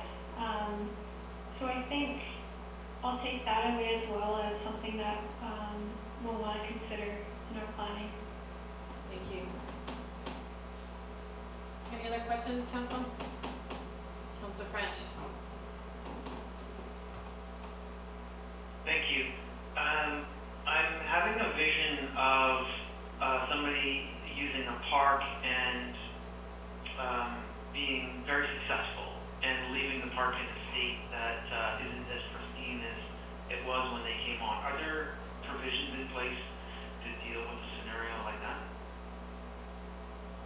So I can speak to that. Well, we will have a license agreement with them, and so they will be required to take the space as they found it. We haven't talked about this yet, but we might possibly consider getting a security deposit in some situations, depending on the use. But there is a lot of regulations that opt out about what people can and can't do, and so I don't foresee as people having a lot of infrastructure and things like that brought into the park in the first place. So hopefully we don't encounter that issue. Yes, let's hope. And Mayor Elliott, I agree with you. The setting targets, I don't think we need that. I think it's overthinking, and I think it's making things more complicated than they need to be at this point. Thank you. Thank you. Any other questions or comments at this time? Okay. All right, so there was a slide with several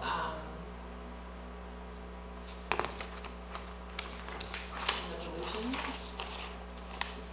That the District of Squamish fees and charges bylaw number 2012-2007, amendment bylaw number 2761-2020 be given first 3 readings. That is moved by Councillor French and seconded by Councillor Herford. Any comments on this? Councillor Anderson? Yes, I'd just like to offer a couple of things. There's support for Mayor Elliott on the importance of monitoring, as this may evolve into an ongoing program or could be reassessed as such. So the monitoring we do at this time, what we have in place is important. Secondly, I'd like to support Councillor Herbert's attention to the clarity of the intended scope with respect to types of businesses. I believe this is also important, and also important for our communications efforts during program launch. Thank you. Thank you, Councillor Anderson. We'll call the question. All those in favor? Any opposed? Motion carries. And that subject to receiving first three readings, that the amendment bylaw number 2761/2020 be adopted. I'll move that. Seconded by Councillor Herford. All those in favor? Any opposed? Motion carries. And the third resolution is that staff explore additional measures to support local business operations and provide recommendations to Council for consideration. Councillor Herford, you're moving that? Is there a seconder? Seconded by Councillor Anderson. Any comments? Yes, Councillor Herford. I'd like to thank staff for the work so far. I look forward to seeing what other ideas come forward, and I hope our business community sees this truly as it is. We're here to help, and we're open to suggestions, and we'll figure out how we can leverage assets we do have so that we can come out of this stronger and more resilient community as a whole, and specifically our business community as we work towards the end of this pandemic. So thank you so much for the work, and look forward to seeing what comes next. I agree with Councillor Herford. This is a great piece of work, and to be 3 days in front of the City of Vancouver, I appreciate a great deal. And I think for business owners and our community at large, the response to the pandemic is the fact that we are learning as we are going, and so feedback is welcome. And I don't think criticism is helpful, but I think constructive feedback about how we can make improvements or make things better does help as we move forward. And so I look forward to hearing from our community as these plans are put in place, so that we can adjust as necessary. And as Councillor Anderson said, we have the potential here to actually change things in the long term if that is what the community is looking for. So I look forward to hearing from folks as we roll this out. I will call the question. All those in favor? Any opposed? Motion carries. Thank you very much. Great work.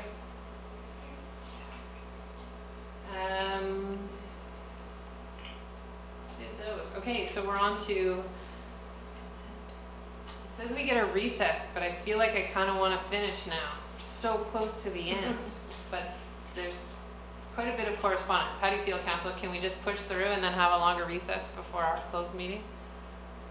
Yeah? Okay. All right, here we go. So we're on to the consent agenda. This is item 10.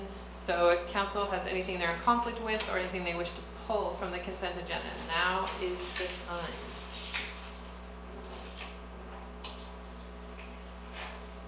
Councillor Anderson? Just to advise that it will be in conflict, I believe, on the minutes for committee of the whole May 26th regarding the gaming grant for the curling club support letter. You wouldn't be in conflict on the minutes, but rather on endorsing the motion. So I think we're okay on the minutes. Thank you. But when we get to the item 13 where we list that, then probably you should recuse yourself. I am actually going to pull letter 2. Or sorry, 1. From the mayor of Shimizu.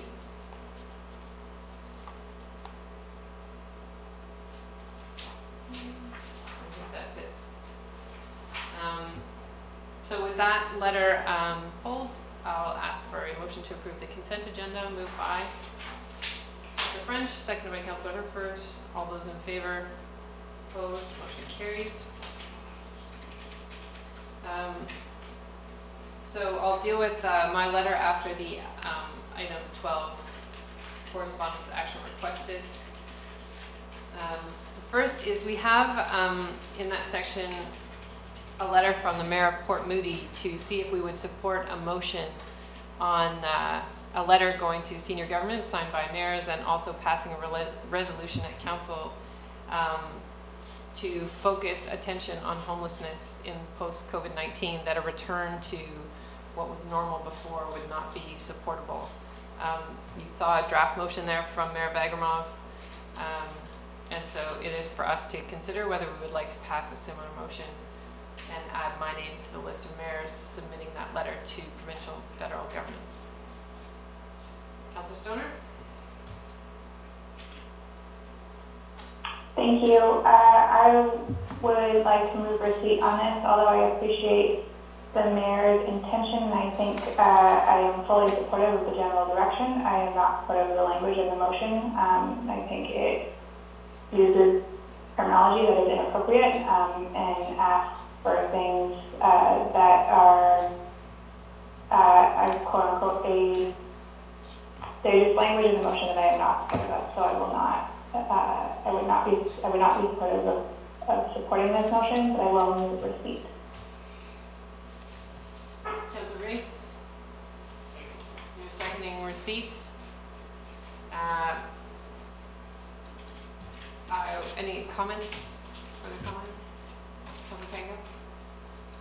Yeah, I will support receipt. I also support the basic idea of this, but my perspective, the way it's worded, I think I want to avoid requests to the government where it sort of becomes an issue of we're dealing with homelessness or the climate crisis or reconciliation.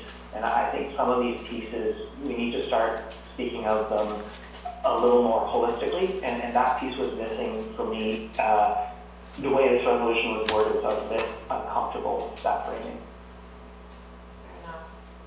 I do think this issue is extremely important, and certainly my ongoing advocacy around homelessness will be in this direction with both our MLA and MP, who I'm still meeting with weekly, and also when given the opportunity to ministers involved. Which isn't to say that our council couldn't draft their own motion and send a letter in this regard. So that's something for us to keep in mind and maybe revisit at committee of the whole in a future agenda. So I will call the question on receipt. All those in favor? Opposed? Motion carries. The second letter is about the dangerous blind corners along Wilson Crescent, and that this letter be referred to the Director of Engineering. Someone would like to move that. Moved by Councillor Race, seconded by, you can't second it too, Councillor Race. Councillor French, thank you. All those in favor? Opposed? Motion carries. Then we have a letter about the traffic on Perth Drive, that this also be referred to the Director of Engineering. I'll move that, seconded by Councillor Anderson. All those in favor? Opposed, motion carries. And finally, correspondence about traffic calming and speeding concerns in the Garibaldi Highlands, and that this correspondence be referred to the Director of Engineering as well. Councillor French, you moving that? Second by Councillor Herford. Thank you. All those in favor? Opposed, motion carries. I pulled the letter from the Mayor of Shimizu, which is our sister city in Japan. He wrote to me to tell me that the students wouldn't be coming, obviously, from the pandemic. And I pulled the letter because I think it deserves a response, and so wanted to move that the mayor write a letter of reply to the Mayor of Shimizu, letting him know that we'll look forward to welcoming the students when the time is right. Is there a seconder? Second by Councillor French. All those in favor? Opposed? Motion carries. Thank you. Okay, so we're moving on to approval of recommendations that came out of Committee of the Whole. That the draft Arts, Culture and Heritage Strategy be presented to the public for feedback prior to being received by Council at a future regular business meeting, including the comments from our Committee of the Whole meeting on May 26th. That is moved by Councillor Race, seconded by Councillor Herford. Any comments? All those in favor? Opposed? Motion carries. The second is on our special events bylaw that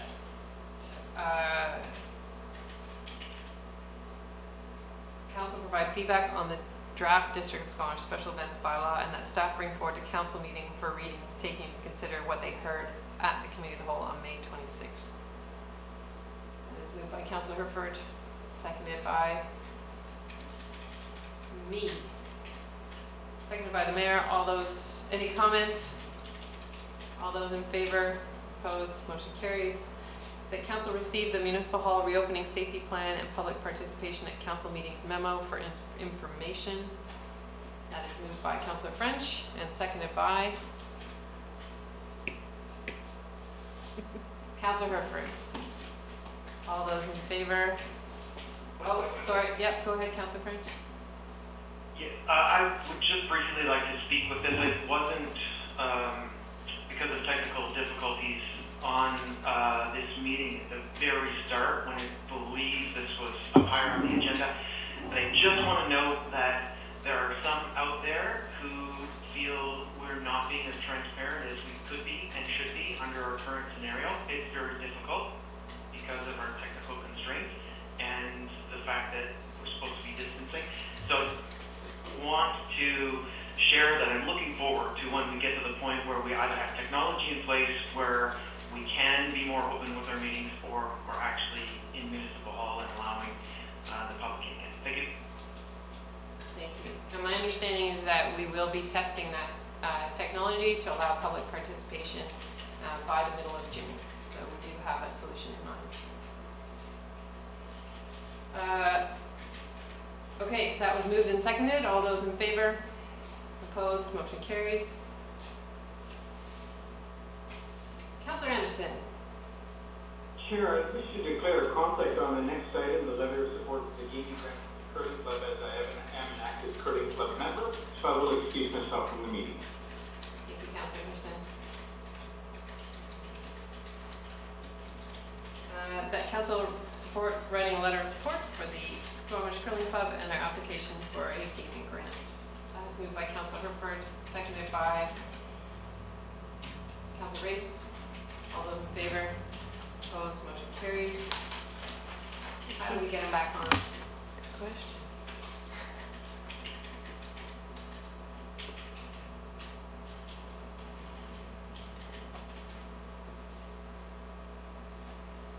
I'm emailing Hold on, Council. Let's see if we can get them back on here.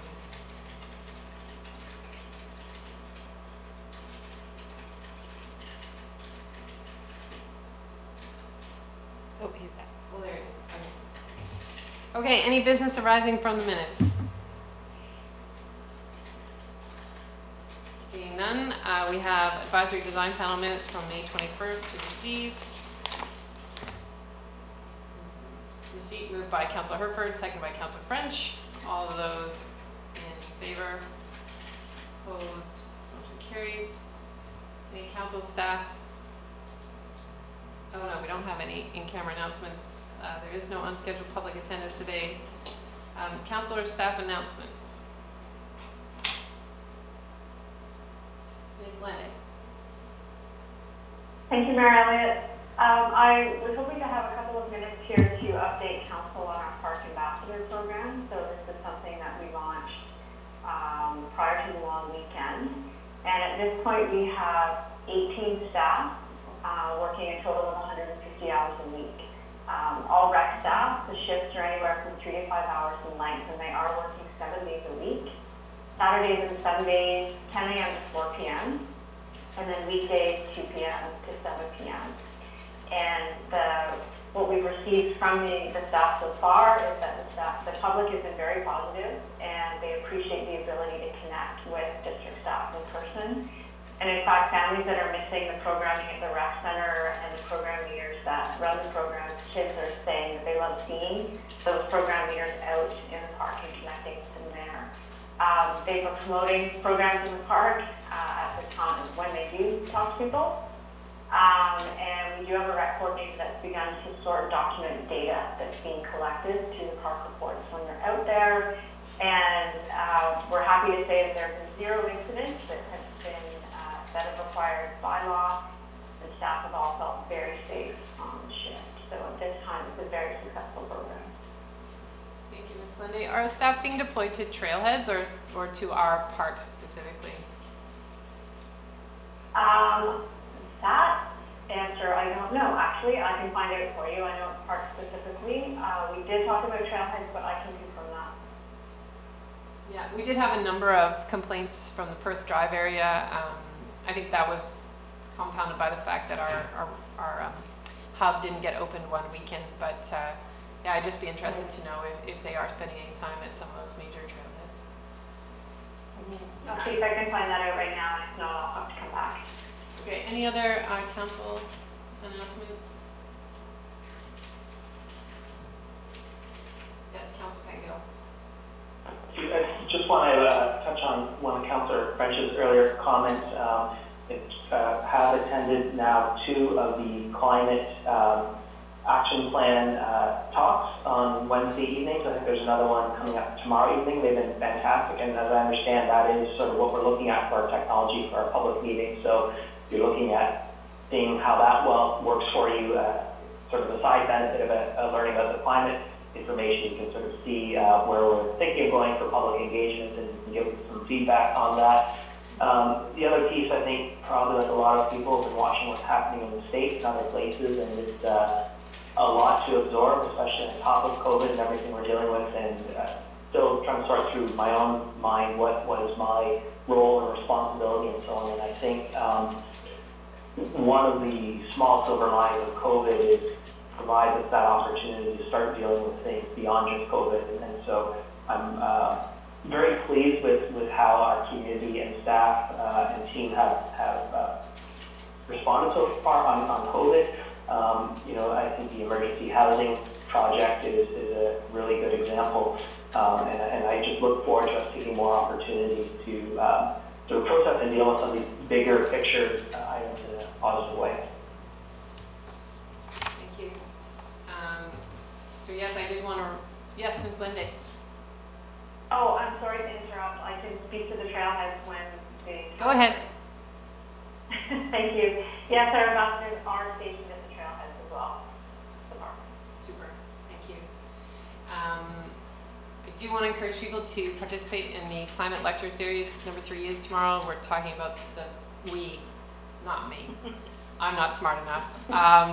But Ian Piggott's is leading these. He's very smart. And I believe David Ralston is participating in tomorrow night's conversation as well. So that's on our big moves and adaptation. Last week was on mitigation.